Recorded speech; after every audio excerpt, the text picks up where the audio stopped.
또는 뭐 돌이키시로라고 되었겠는데 저는 이제 돌이키시사 그 제목으로 같이 비슷한 뜻이니까 말씀을 나누겠습니다. 그 하나님의 추격하시는 은혜라는 그 신앙 간증이 나온 책이 있습니다. 이 책은 김교준이라고 하는 분이 썼는데, 평상시에는 이제 목회자분들이 많이 쓴 책을 제가 소개하는데, 이 책은요 좀 특이하게 평신도예요.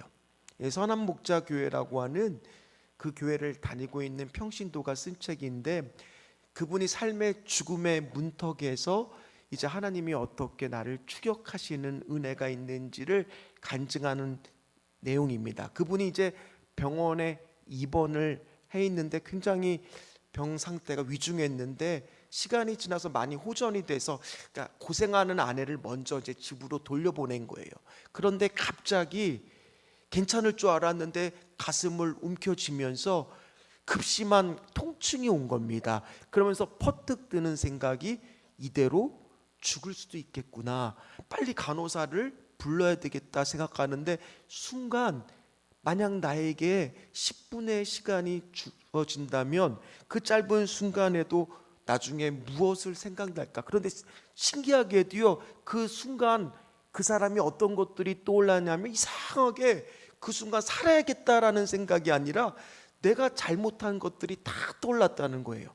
그러니까 아내한테 잘못한 거, 또는 그 전에 이제 아이를 유산시킨 경험이 있으시대요. 그래서 그런 것, 그 아이에 대한 잘못부터 시작해서 그런 잘못들이 그 짧은 시간에 다 막 생각나기 시작하는 거예요. 그러면서 속으로 어떤 생각을 했느냐, 처음에는 하나님 10분만 살려주세요.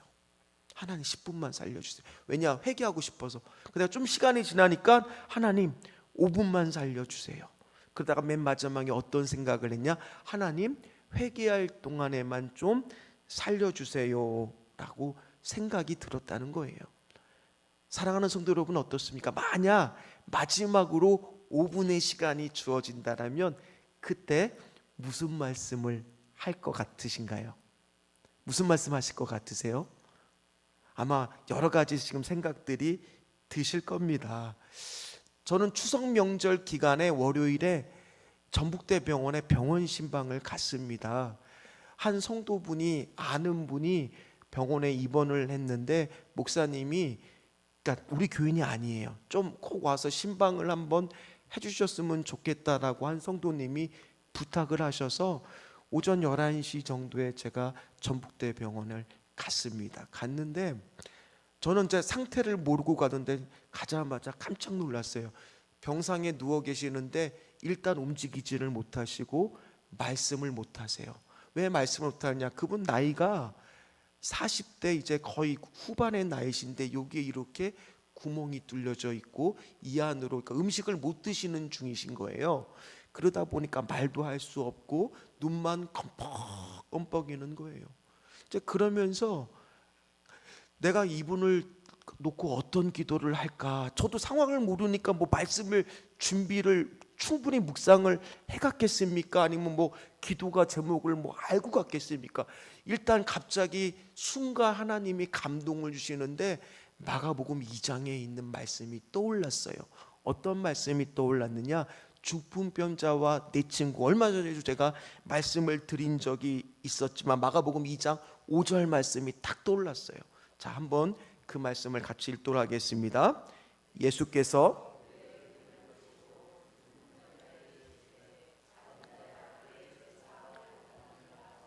우리 너무 잘 아는 본문이에요. 이상하잖아요. 이왕이면 예수님이 빨리 내 병이 나았다라고 말하면 참 들을 때도 은혜가 되고 좋을 것 같은데, 어떤 말씀을 하세요? 죄사함에 대해서 말씀하고 있다는 거예요. 저는 거기서 크게 두 가지를 생각을 했습니다. 하나님 어떤 감동을 주셨냐, 첫 번째, 이분의 믿음이 아니라 어쨌든 간에 저를 누가 오라고 한 겁니까? 우리 성도분이 어떻게 하든지 저를 통해서 복음이 들어가서 그분이 뭐 하기를 원했던 거예요? 회개하고 주님 앞에 돌아오기를 원하셨던 거예요. 그래서 오늘 분명히 어떤 하나님의 감동을 주시느냐, 그 사람을 하나님이 죄사해 주실 것 같다라는 믿음과 확신이 제 안에 들었어요. 왜요? 오늘 2장 5절 말씀에 보니까 뭐라고 나옵니까? 그들의, 다시 띄워주실까요? 마가복음 2장 5절, 그들의 뭐를 보시고요? 오늘 주님이 분명히 저 간절한 옆에 있는 저 지인분의 믿음을 보고 계시는 줄 하나님 믿습니다. 그런 기도가 첫 번째 나왔고요. 두 번째는 이분이 주님을 그동안 많이 떠나 있었고 멀리 떠나 있었기 때문에 오늘 저를 통해서 하나님의 무슨 은혜가 흐르고 있는 거냐? 추격하시는 은혜가 있는 거구나. 그래서 사실은 명절 기간에 신방을 요청하는 일이 쉬운 일도 아니고 흔하게 말할 수 있는 일도 아니잖아요. 그런데도 저도 그날 시간이 나서 무조건 가겠다고 했고, 그 모든 것이 다 뭐냐? 지금 병상에 누워있는 이 한 영혼을 향한 하나님의 놀라운 계획이 있구나. 그런 믿음이 생겼어요. 그래서 선포할 수가 있었습니다. 이 말씀대로 그냥 기도했어요. 이 두 분의 지인분들의 믿음을 보시고 하나님은 분명히 이분을 낫게 해주실 거라고 저는 믿습니다. 그러면서 다 기도가 끝난 뒤에 병이 나은 후에 저희 교회에 꼭 나오실 거냐, 그러니까 나오시겠다고 약속은 하셨어요. 할렐루야. 하나님의 추적하시는 은혜, 저는 그게 바로 뭐냐면 회개가 바로 뭐라고 생각하느냐? 하나님의 추적하시는 은혜라고 믿습니다. 회개가 뭐라고요? 하나님의 추격하시는 은혜요. 왜냐하면 우리가 회개라고 하면 일단 많이 부담돼요. 저도 그래요. 왜 부담이 됩니까? 원래 회개가 우리가 전에도 말씀을 받지만 후회만 하는 게 회개가 아니라 개가 뭐라 그랬어요? 고칠 게라 그랬잖아요. 고치는 데까지 가야 되는데 우리 너무 잘 알잖아요. 저도 그렇지만은 하나님 잘못했습니다 기도했는데 시간 지나면 또 그 죄를 범할 때가 있을까요, 없을까요? 숱하게 우리 많이 그랬던 경험들이 있잖아요. 그러다 보니까 회개라고 했을 때 우리 안에 어떤 마음이 드느냐? 솔직히 많이 부담되는 마음이 들 때가 있어요. 그럼에도 불구하고 하나님은 포기해요, 포기하지 않으세요? 그게 추격하시는 은혜예요. 또 뭐 하기를 원하세요? 네가 또 실수하고 넘어져도 또 뭐 하기를 원하세요? 우리가 회개하기를 원하세요. 아직은 다 못 고쳤지만 회개하고 또 회개하고 또 회개하기를 원하는 그 은혜가 나와 있는 성경이 바로 뭡니까? 요나서거든요. 그래서 요나서가 은혜가 너무 많아요. 우리가 집에 돌아가셔서 이 말씀을 읽다 보면은 한 절 한 절 한번 보세요. 지난주에 우리가 번에 봤을 때 2장이 물고기 뱃속에서의 요나예요. 그때 2장의 내용이 다 무슨 기도예요? 회개 기도였잖아요. 얼마나 지금 죽을 위기에, 사람이 죽을 위기에 오면 우리가 앞에서 그 저자도 그렇지만은 당장 무슨 생각이 드느냐? 잘못한 것들이 떠올리면서, 하나님 믿는 사람이라면 하나님 앞에 그 짧은 순간에도 온갖 내 잘못들이 떠오르는 것도 은혜예요. 왜요? 회개할 수 있으니까.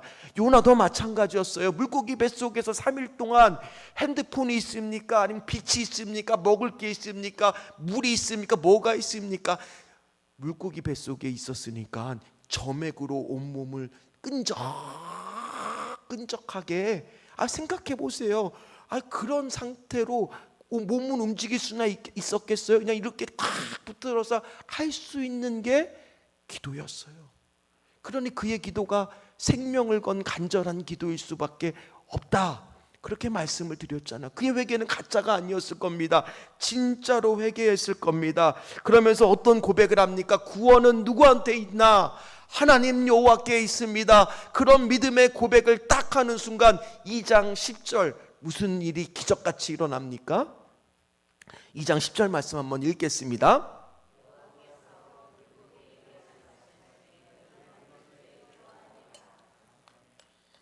인생의 가장 죽음을 앞둔 밑바닥에서 하는 그 간절한 기도 하나님이 들으시고 그에게 물고기를 다시 토하게 하세요.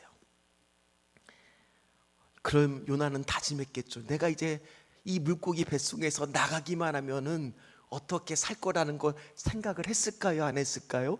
성경에 다 나오지 않아도 우리도 다 이게 처해보면 알잖아요. 죽을 위기에 처했을 때 다 이번 한 번만 하나님 살려만 주시면 내가 뭐든지 다 하나님 앞에서 하겠습니다라는 생각과 마음이 죽음 앞에서 다 간절하게 드는 게 누구나 다 똑같은 마음이잖아요. 자, 그랬을 때 3일 동안 먹지도 못하고 씻지도 못하고 모습은 쾌하고 온몸은 그냥 끈적끈적한 소화액이나 온갖 점액들이 뒤집어 쓴 채 뱃속에 토했을 때 사람이 3일 동안 움직이지도 못하고 꼼짝도 못하면 다리에 힘도 풀렸을 것이고 비틀비틀 그러면서 걸어가기 시작을 했을 겁니다. 그 모습은 어쩌면 처참하고 모습도 강했을지도 몰라요. 그러면서 오늘 분명히 요나는 첫 번째 1장의 모습과 똑같을까요? 달라졌을 수밖에 없었을까요? 달라졌겠죠. 오늘 3장의 1, 2절 말씀을 한번 같이 읽도록 하겠습니다. 여호와의 말씀이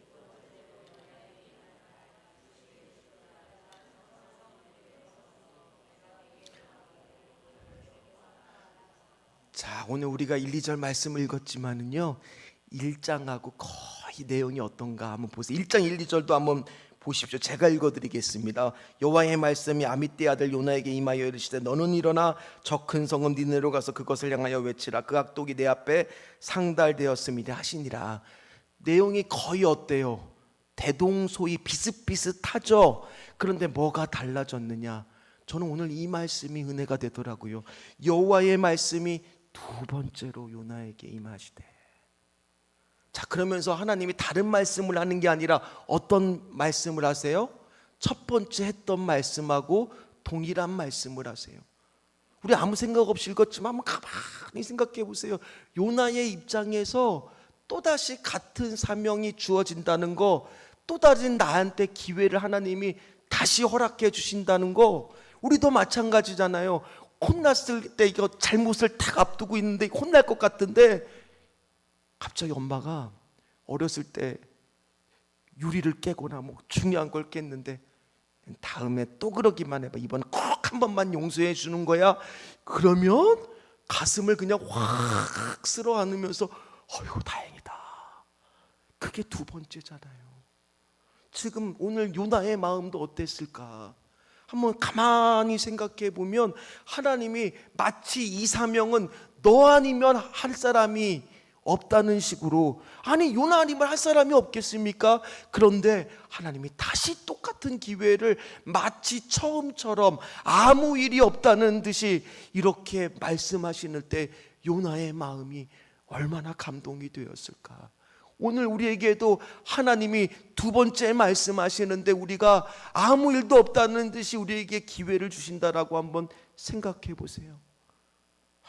얼마나 하나님께 고맙고 감사합니까?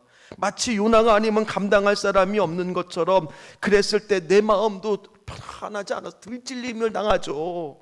얼마나 그동안 힘들었을 겁니까?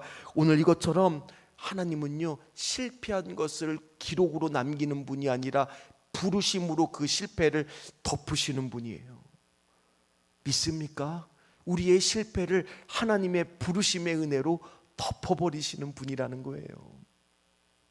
저는 이 두 번째라는 단어가 너무 좋은 게요, 저는 묵상을 해봤어요. 하나님이 두 번째만 말씀하실까? 아닐 거예요.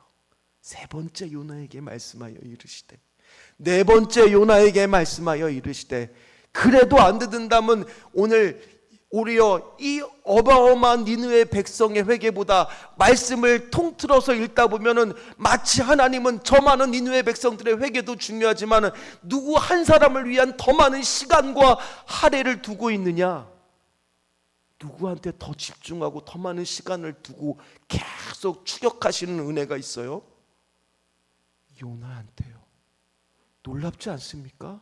우리 같으면 저 니느웨의 저 수십만의 사람들을 더 집중할 것 같은데 하나님은 한 영혼한테 더 집중하면서 그 영혼이 두 번째도 안 되면 세 번째, 저는 그러실 것 같아. 하나님이 네 번째, 다섯 번째 같이 너가 그 사명을 감당할 때까지도 계속 기다려주시고 우리의 실수와 우리의 죄악을 하나님의 부르심으로 덮어주시는 두 번째 은혜가 우리 삶에 지금 주어져 있다는 사실을 믿었을 때 우리는 과연 어떻게 행동해야 될까요?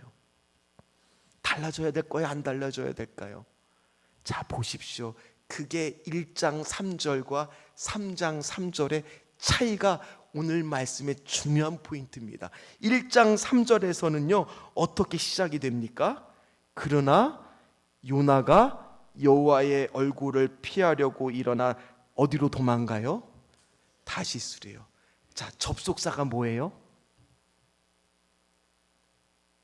좀 크게 좀 대답해 보세요. 저가 1장 3절에서의 접속사는 뭐였습니까?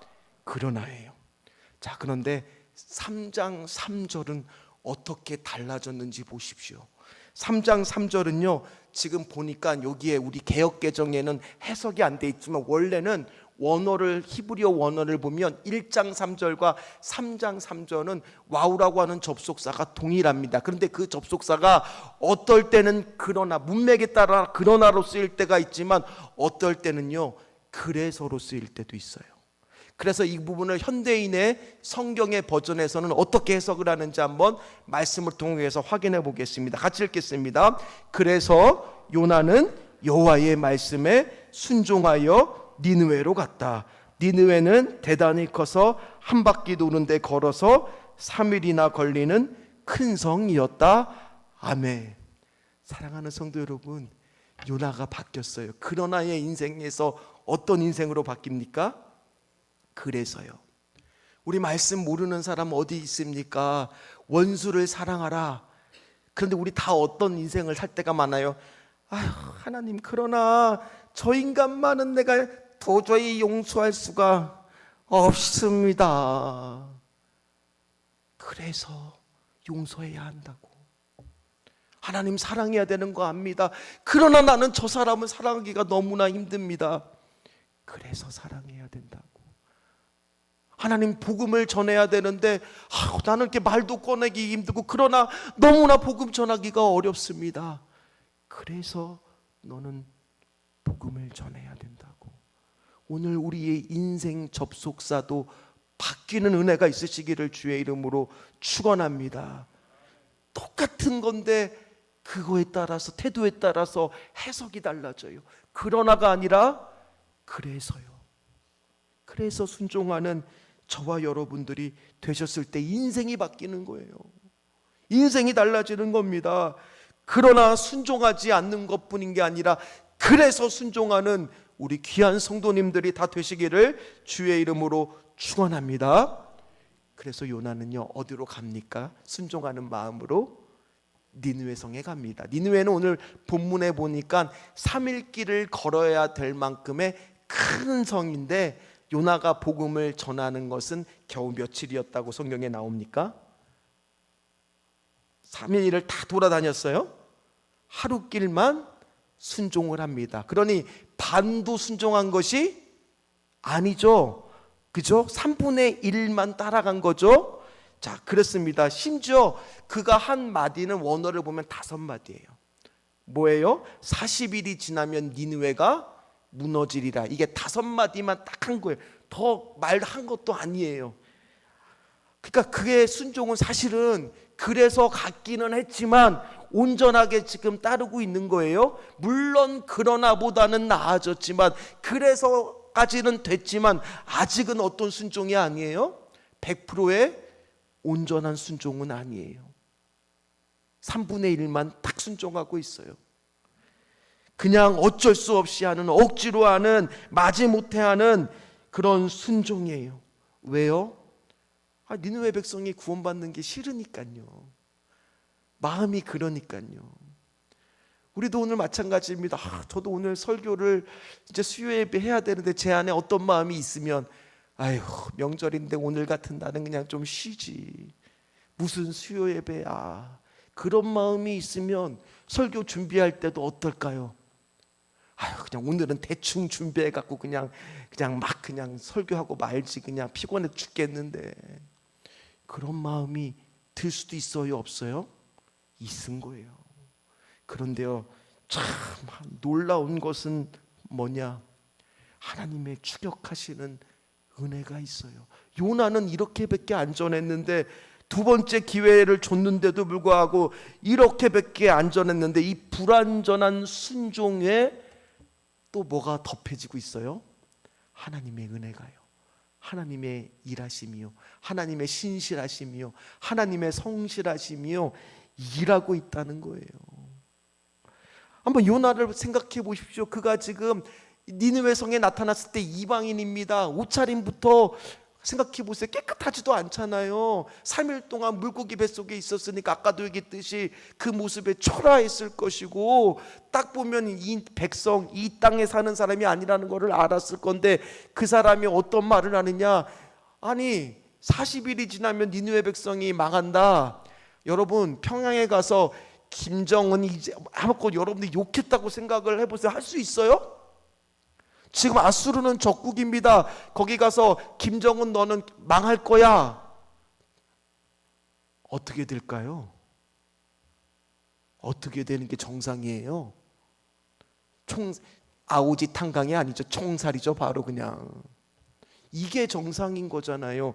그런데 어떤 일이 일어납니까? 심지어 그 5마디밖에 안 하고 왜 회개해야 되는지, 하나님이 어떤 형벌을 주려고 하는 건지, 뭐가 잘못된 건지 앞뒤 문맥 아무것도 없이 그냥 5마디.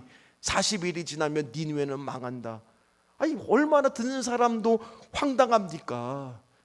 그런데 어떤 일이 일어나요? 심지어 그걸 전할 때의 마음 상태도 별로 불완전한 순종을 하고 있는데, 그 위에 하나님의 은혜가 덮으니까 5절 말씀 보십시오. 같이 읽겠습니다.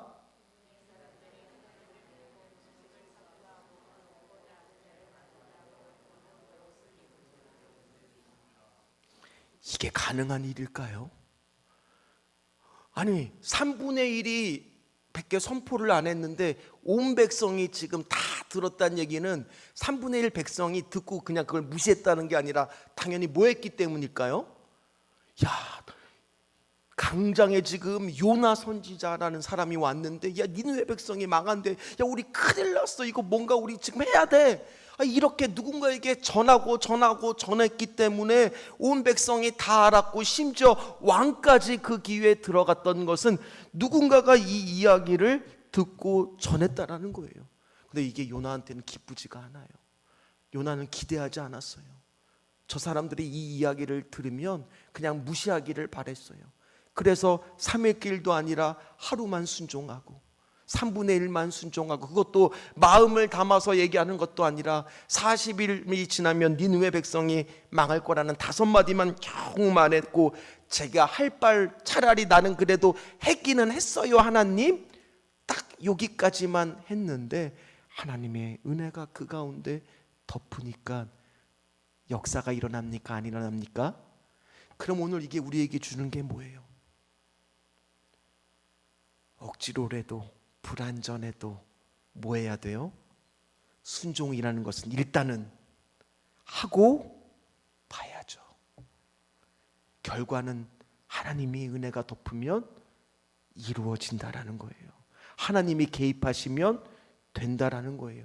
병상에 누워있는 그분도 하나님이 개입하시고 하나님이 일하시면 술, 담배 끊고 예수 그리스도를 믿는 역사가 일어난다는 거예요. 이게 하나님의 추격하시는 은혜, 회개의 놀라운 비밀이라는 거예요. 그러면 정말 우리 궁금하잖아요. 이런 생각 안 해보셨어요? 진짜 니느웨 백성은 회개했을까요? 니느웨 백성은 회개했을까요? 어떻게 아세요? 회개했는지요? 그래서 제가 찾아봤어요. 예수님이 말씀하셨어요. 누가복음 11장 32절 말씀 보십시오. 같이 읽겠습니다.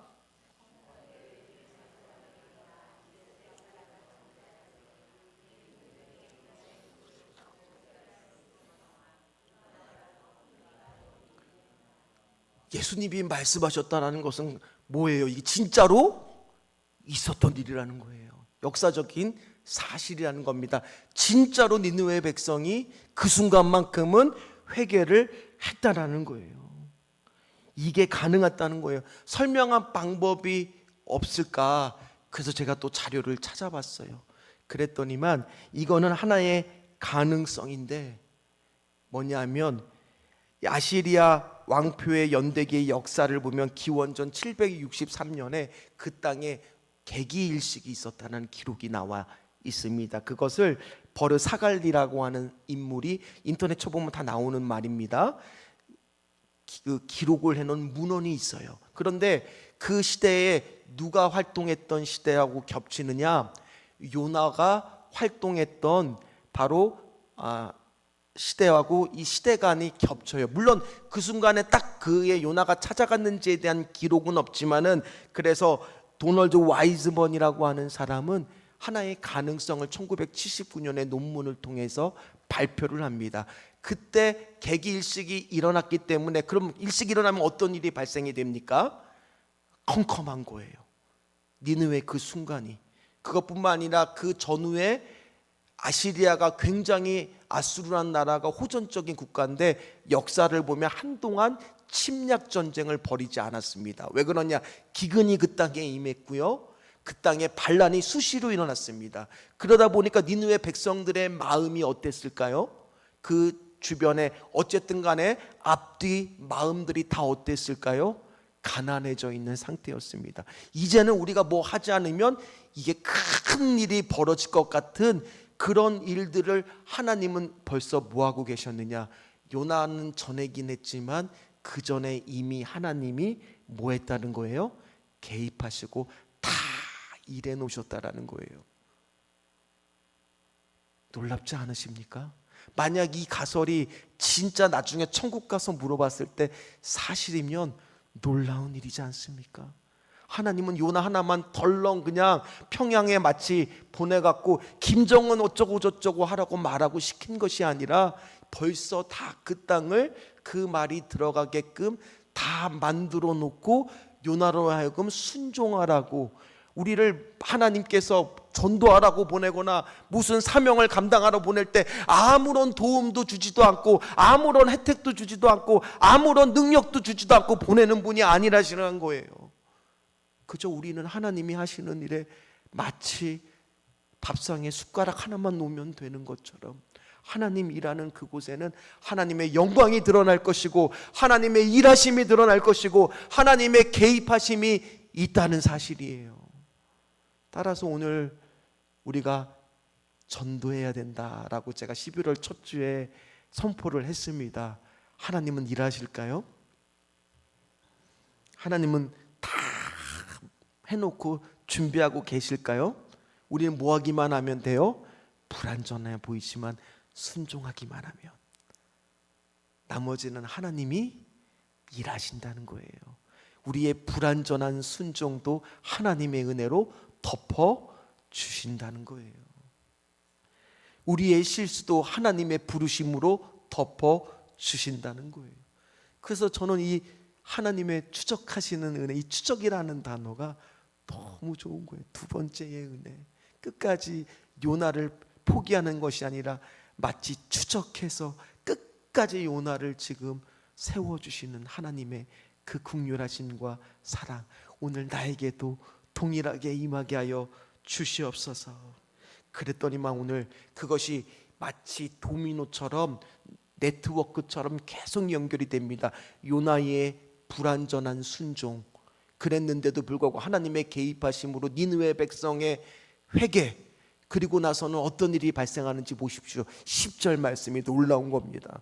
자, 오늘 10절 결론입니다. 같이 읽겠습니다.